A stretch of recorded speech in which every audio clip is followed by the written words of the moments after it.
इस फिल्म की शुरुआत होती है वनी से, जहां एक नीलामी घर में काफी कीमती चीजों की नीलामी होने वाली थी, इसीलिए बड़े बड़े अमीर लोग मास्क पहनकर यहाँ बैठे हुए थे। यहीं पर हम कहानी के मेन कैरेक्टर को देखते हैं जिसका नाम साइरस था। वो काफी स्मार्ट था और एक बार फिर यहाँ अपने साथियों के साथ चोरी का प्लान कर चुका था। यहाँ हमें साइरस की टीम के बारे में बताया जाता है जिनमें सबसे टॉप पर वो खुद था, फिर थी पायलट लड़की, एक था लॉक मास्टर जो हर तरह के मुश्किल लॉक्स को भी बआसानी तोड़ सकता था, एक लड़की है हैकर थी और लड़का था इंजीनियर, एक बड़ी उम्र का आदमी भी होता है जो इनकी चोरियों में मदद करता था। इस वक्त वो साइरस के साथ ला में घर में ही आया हुआ था। यहाँ हर जगह पर कैमरास भी लगाए हुए थे जिन पर पुलिस की नजर थी और सबसे सीनियर ऑफिसर का नाम एबी होता है। काफी वक्त पहले वो साइरस से मिली थी, इनकी दोस्ती हो गई थी, पर जब एबी को पता चला कि वो कितना बड़ा चोर है तो एक मिशन पर इसने साइरस को पकड़ने का प्लान बनाया, लेकिन वो क्योंकि काफी चालाक था इसलिए भाग गया था। लेकिन इस बार एबी अपनी टीम के साथ पूरी तरह से तैयार थी कि जैसे साइरस चोरी करेगा ये उसे रंगे हाथों पकड़ लेगी और अब नीलामी शुरू हो जाती है। सबसे पहले एक काफी महंगी पेंटिंग को लाया गया जिसकी एक के बाद एक बोले लगने लगती है, लेकिन आखिर में वो 2 करोड़ की बिक जाती है। मगर ये चोर साइरस और उसके साथी जो पहले इस तार में बैठे हुए थे ये उस पेंटिंग को कस्टमर तक पहुंचने से पहले ही चोरी कर लेते हैं और उसी व ब्लैक मार्केट में उसी दाम 2 करोड़ में बेच भी देते हैं। जिसके बाद बारी आती है सबसे खास किस्म की चीज की जिसका नाम NFT था, और क्योंकि इसको बनाने वाला क्रिएटर अपनी पहचान बताना नहीं चाहता था इसलिए उसने रेपर मास्क लगाया हुआ था। अब इस क्रिएशन NFT में तकरीबन 200 कैमरास लगे हुए थे जो वीडियो रिकॉर्ड करके बहुत अच्छी वीडियो एडिट करके देती थी। अब इसकी नीलामी शुरू हुई 1.5 से 2 से 2.5 करोड़ हुई थी कि तभी यहाँ है कर अपना काम करती है। वो एक बटन दबाकर लिफ्ट कहती है। ऐसा होते ही वहाँ की सारी लाइट्स बंद हो गई, धमाके होने लगी तो हर तरफ अफरा तफरी मच जाती है। अब जहाँ अमीर लोग भागने का सोच रहे थे तो यहाँ साइरस अपना काम करता है। जो 2.5 करोड़ की बोली लगी थी वो खुद साइरस ने लगाई थी, इसलिए वो अब NFT कीटर के पास आया, कहता है कि आप मेरे ठिकाने पर ही आ जाओ, NFT भी वहीं ले ली जाएगी और पैसे भी हम वहीं दे देंगे। अब ये सारी चीजें ऊपर बैठी एबी देख रही थी, पर साइरस और उसकी टीम जो यहाँ से भाग रही थी उनके पीछे पीछे एबी और उसकी टीम पड़ जाती है। वो खास किस्म की कश्ती स्पीड बोर्ड में बैठ जाते हैं। पुलिस को चकमा देकर समंदर के बीच में आ गई, इन्होंने बैरियर्स खड़े कर दिए जिससे पुलिस पीछे अटक गई और ये लोग यहाँ से आगे निकल जाते हैं। ये लोग अपने ठिकाने और शिप में पहुंचे जहाँ ये NFT की लेन देन की बात वो पार्टी करते हैं। जो अभी भी छानबीन कर रही थी वो नीलामी में आए लोगों की वीडियो बड़े गौर से देख रही थी। उसकी नजर साइरस के साथ ही हेल्पर पर गई जो अभी भी वही था, इसलिए ये लोग उस तक पहुंचकर उसे पकड़ लेते। उधर पता चला कि इन चोरों ने जब NFT को चोरी किया तो ब्लैक मार्केट में उसकी कीमतें बढ़ती गई, 3 से 4, 4 से 5 फिर करोड़ हो गई। पर उसे एक्टिवेट चलाने के लिए इन्हें असली मालिक की जरूरत थी, इसलिए ये उस क्रिएटर को भी उठा लाई थे। साइरस उससे बात करता है, कहने लगा कि तुम्हारा NFT मार्केट में हाँ 3 करोड़ का बिकना था, वो अब चोरी होने की वजह से ब्लैक मार्केट में 8 करोड़ का बिकेगा। तुम्हें लगता है हमने तुम्हें ऐसे अगवा किया नहीं, बल्कि ब्लैक मार्केट में बेचकर आधा मुनाफा तुम्हें भी देंगे, इससे तुम्हारा हमारा दोनों का फायदा होगा। तो टेंशन ना लो, जम की पार्टी करो। सरज की टीम का हेल्पर एबी के सामने बैठा हुआ था और सभी सवालों के उल्टे सीधे जवाब दे रहा था। एबी कहती है कि मैं तुम्हें जेल में डाल दूंगी और सबके सामने तुम्हारी सच्चाई ले आऊंगी। बेहतर होगा कि तुम अपनी टीम के बारे में हमें सब कुछ बता दो। तब हेल्पर कहता है कि मेरी टीम इस वक्त लंदन में है, अगर ने पकड़ना है तो मेरे साथ वहां जाना होगा, इसलिए अब अभी अपने साथियों के साथ लंदन के पुलिस डिपार्टमेंट में जाती है। यहाँ उसकी मुलाकात एक और ऑफिसर से हुई जो उसे बताता है कि मुझे खुफिया तरीके से पता चला है कि सबसे बड़ा माफिया जिसका नाम लार्स है उसने हाल ही में मार्केट के शेयर्स के साथ हीरा फेरे की है, जिससे कीमतें ऊपर नीचे होने की वजह से उसे बहुत मुनाफा हुआ है। मगर इस मुनाफे की वजह मार्केट या चीजों की कीमतों की उलट-पुलट नहीं बल्कि मम का पानी पूरे शहर में फैला दिया, जिससे वहां बाढ़ आ गई, घर डूब गए, लोगों की जानें चली गई। तो इस वजह से मार्केट के साथ ये सब हो पाया और अब लार्स बिल्कुल ऐसा ही एक दूसरे शहर के साथ भी करने वाला है, जिसमें लार्स के साथ साथ एक और काफी बड़ी माफिया भी शामिल है और ये काम वो दोनों अगले 2 महीने में अंजाम दे देंगे। लार्स उस माफिया को पहले पेमेंट करेगा, वो पैसे नहीं सोना होगा, वो भी 1-2 किलो नहीं बल्कि पूरे 10 टन। और अब उनकी इस डील को तोड़ने और पेमेंट रुकवाने के लिए मुझे तुम्हारी जरूरत है। तो ऑफिसर बताता है कि हमें एक ऐसे बंदे की तलाश है जो चोरों की तरह ही सोचकर चोरों को पकड़ सके। जाहिर है इस काम के लिए हमें किसी मास्टरमाइंड चोर की जरूरत है, और वो कौन है तुम अच्छे से जानती हो साइरस। जिस पर एबी फौरन बोली, नो सर, जैसा आप सोच रहे हैं वैसा कुछ नहीं हो सकता। आप चाहते हैं साइरस के पास जाकर उससे मदद मांगूं और वो भी हमारी मदद करने को तैयार हो जाएगा, कभी नहीं, नामुमकिन है।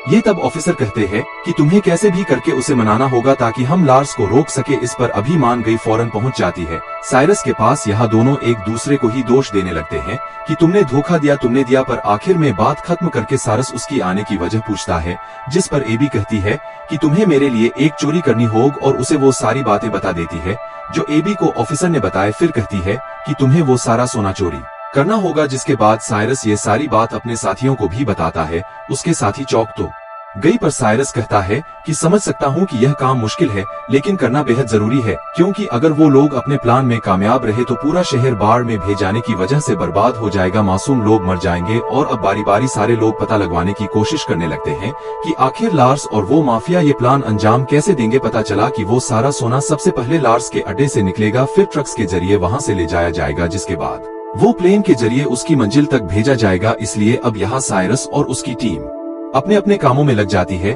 कि वो कैसे अपना मिशन अंजाम देंगे। यहाँ सबसे पहले हैकर बताती है कि अगर हम बिल्कुल वैसे ही दिखने वाला प्लेन बना ले तो चोरी करना आसान हो जाएगा। पर सवाल ये था कि वैसा प्लेन आएगा कहाँ से। इस पर साइरस कहता है कि मैं नीलामी घर में एक अमर लड़के से मिला था जो प्लेन्स के लेन देन का काम करता है। उसके पास एक ऐसा प्लेन है जो थोड़ा बहुत उससे मिलता जुलता है, जिसे हम खुद तब्दील करके वैसा बना सकती है। तो हो सकता है वही हमें उस प्लेन को दे दे। इसलिए अब ये सारे लोग उस प्लेन डीलर के पास पहुंच जाते हैं जो इन्हें वही आलीशान प्लेन दिखाता है। ये काफी खूबसूरत भी था लेकिन इसे उड़ाना मना था क्योंकि इसमें कई सारे एलईडी ग्लास लगे हुए थे, साथ ही बहुत ज्यादा शोर भी था। इसलिए डीलर अपना प्लेन देने से मना कर देता है, लेकिन एबी उसे यह बता देती है कि मैं पुलिस वाली हूँ, इस तरह के प्लेन्स रखना वैसे भी कानूनी है और अगर तुमने यह हमें न दिया तो जेल की हवा खाओगे। जिस पर आखिर वो मान ही जाता है।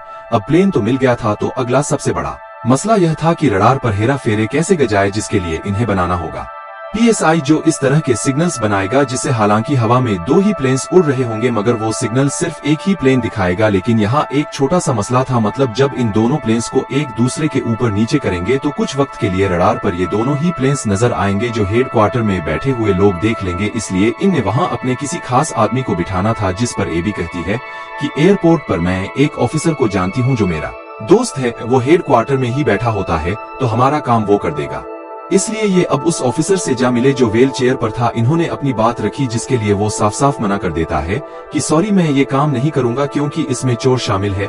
नहीं, बिल्कुल नहीं। पर तभी सारस कहता है कि मैं इस काम के बदले तुम्हें 10 लाख दूंगा, जिसके लिए वो ऑफिसर मान गया। तो ये सारी टीम अपने अपने काम पर लग जाती है और इस प्लेन को ये लोग बदलने में लग जाते हैं, मतलब कि रंग वगैरह करते हैं ताकि ये दूसरी प्लेन की तरह लगने लगे। जिसके बाद पीएसआई की मशीन बनाई जाती है जो सिग्नल्स में हेराफेरी करेगी, पर उसका साइज बड़ा लग रहा था और वो किसी बॉम्ब से कम नहीं लग रही थी। इसलिए एबी हैकर को कहती है कि ऐसा करो, इस पीएसआई मशीन के छोटे छोटे कई सारे हिस्से बना दो जो हर एक मेंबर को दे दिया जाएगा, इस तरह काम आसान हो जाएगा। इसके लिए हैकर मान गई और काफी मेहनत करने के बाद वो पीएसआई मशीन की अलग अलग हिस्से बना देती है। जिसके बाद आखिरकार इनका फाइनल दिन आ जाता है जहाँ सब लोग अपने अपने हिसाब से तैयार हो जाते हैं। इन्होंने आधे टिकट बिजनेस क्लास के लिए थी तो आधे इकोनॉमी की, ताकि ये पूरे ही प्लेन में फैल जाए। पता चला कि लार्स कि 2 गुंडे बिजनेस में तो 3 इकोनॉमी क्लास में है, जबकि सबसे नीचे था 10 टन सोना। जिसके बाद ये पूरी टीम अपनी चोरी को अंजाम देने के लिए पूरी तरह से तैयार हो जाती है। हैकर ने सभी कैमरास को हैक कर लिया था ताकि हर एक चीज पर नजर रखी जा सके, जबकि लॉक मास्टर ने अपने हिस्से की पीएसआई मशीन बाथरूम में जाकर लगा भी दी। इनका एक साथी डर गया था इसलिए वो साथ नहीं आया था। तब उसके हिस्से का काम एबी करने का सोचती है। वो अपने बिजनेस क्लास के बाथरूम में जाकर दूसरी पीएसआई मशीन को वहां लगाने लगती है, पर तभी एक झटका लगने की वजह से वो मशीन छोड़कर नीचे गिर गई, टूट जाती है। उसके कई सारे टुकड़े हो गए जिससे एबी काफी परेशान हो गई क्योंकि कैसे भी करके दोबारा जोड़कर ये मशीन यहाँ लगानी ही थी। मगर अब गुंडे भी वॉशरूम में आना चाहते थे और अगर उन्होंने ये देख लिया तो इनका प्लान चौपट हो जाएगा। लेकिन यहाँ ठीक वक्त पर साइरस आ गया और अब ये दोनों मिलकर मशीन को जोड़कर वहाँ लगा ही देते हैं, जबकि पायलट अपनी जहान से अपने वाले प्लेन को उड़ाकर उस बड़े वाले प्लेन के नीचे ले आती है। साथ ही पीएसआई के एक्टिवेट होने का इंतजार करने लगती है ताकि दोनों लेनस की रडार का एक ही सिग्नल जाए। इसलिए अभी हेडक्वार्टर की रडार में 2 ही प्लेन्स की सिग्नल्स आ रही थी, जो देखकर एयरपोर्ट ऑफिसर की साथी कहती है कि हमें इस बारे में ऊपर खबर कर देनी चाहिए। जिस पर वो ऑफिसर इन्हीं एबी का साथी जवाब देता है कि ये मामूली सी खराबी होगी, 2-3 मिनट में ठीक हो जाएगी। वो उसे अपनी बातों में उलझाने लगा। जिस बीच पीएसआई के एक्टिवेट होते ही पायलट अपने वाले प्लेन को दूसरे प्लेन से कर लेती है।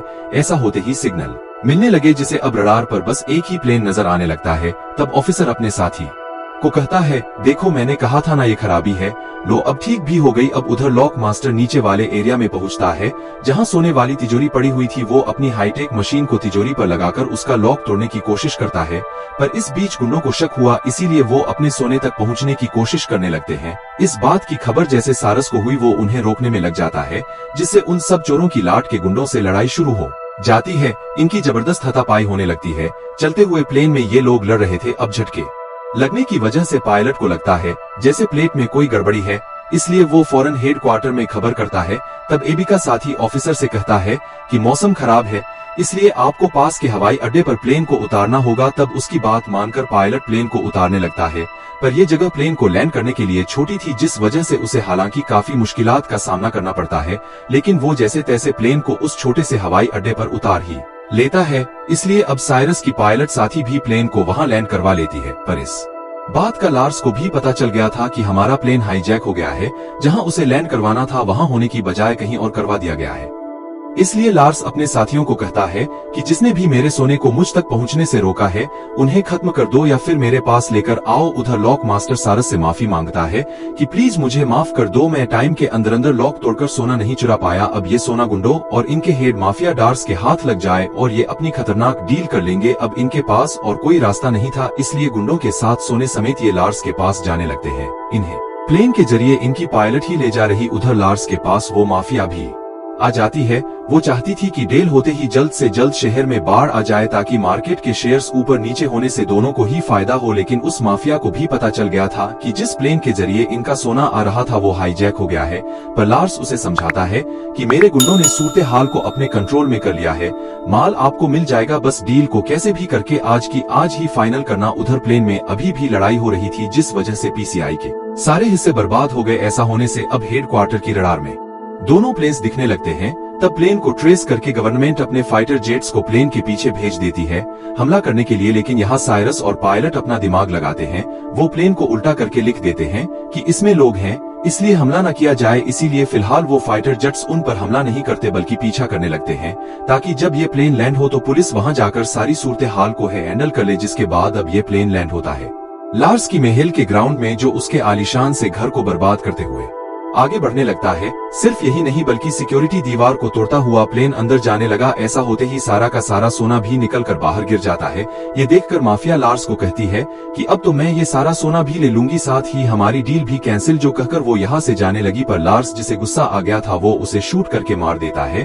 अब तभी यहाँ वो पुलिस भी आ गई जो इनका पीछा कर रही थी। वो इन्हें चारों तरफ से घेर लेती है। पुलिस जैसे ही लार्स को पकड़ने लगी वो कहता है कि ये मेरा अपना घर है और ये चोर यहाँ आए थे उस माफिया औरत के साथ डील करने के लिए। असली गुनाहगार माफिया ये है, इन्होंने ही उस माफिया औरत को मारा है, तो आप इन्हें पकड़ कर ले जाए। पर यहाँ साइरस अपना दिमाग लगाता है। वो प्लेन की एलईडी ग्लास और एनएफटी क्रिएशन की रिकॉर्डिंग से पुलिस को यह दिखा देता है कि असली गुनाहगार लार्स माफिया ही है। इसने ही औरत माफिया से सोने की डील की थी, पूरे शहर को बर्बाद करने की प्लानिंग थी, इसलिए ना को पुलिस गिरफ्तार कर लेती है। इस मिशन में एबी और लंदन का ऑफिसर भी शामिल था, जिनका मकसद ही इस डील को रोकना था। तो इसमें कामयाब होने की वजह से वो सारा सोना पुलिस अपने साथ ले जाती है। एबी सरस की टीम का हिस्सा बन जाती है। यहाँ पता चला कि एबी जब बच्ची थी तो उसे एक पेंटिंग काफी पसंद आ गई थी, जो अब साइरस उसे गिफ्ट करने का सोचता है ताकि एबी उससे मुतासिर हो जाए और ये लोग फिर से एक हो जाए। जिसके बाद यहाँ सबसे बड़ी बात सामने आती है। असल में लॉक मास्टर ने सारा सोना वहाँ से निकाल लिया था, वहाँ असली सोने की बजाय नकली सोना रख दिया था और इस तरह करके दिखाया, जिससे वो तिजोरी तोड़ने में कामयाब नहीं हुए। यानी कि जो सोना पुलिस के हाथ लगा था वो सिर्फ सोने जैसे दिखने वाली लोहे की ईंटें थी, जबकि असली सोना तो उसी वक्त आसमान से गायब कर दिया गया था और ये लोग उसे अपने ठिकाने पर भिजवा चुके थे। यानी ये चोर एक बार फिर अपने मास्टरमाइंड की वजह से इतनी बड़ी चोरी अंजाम देने में कामयाब रहे थे। ये लोग फिर अपना सोना लेने के लिए जाते हैं। सब इतने बड़ी कामयाबी पर एक दूसरे के गले लगकर मिलते हैं। इनकी खुशी का कोई ठिकाना नहीं था।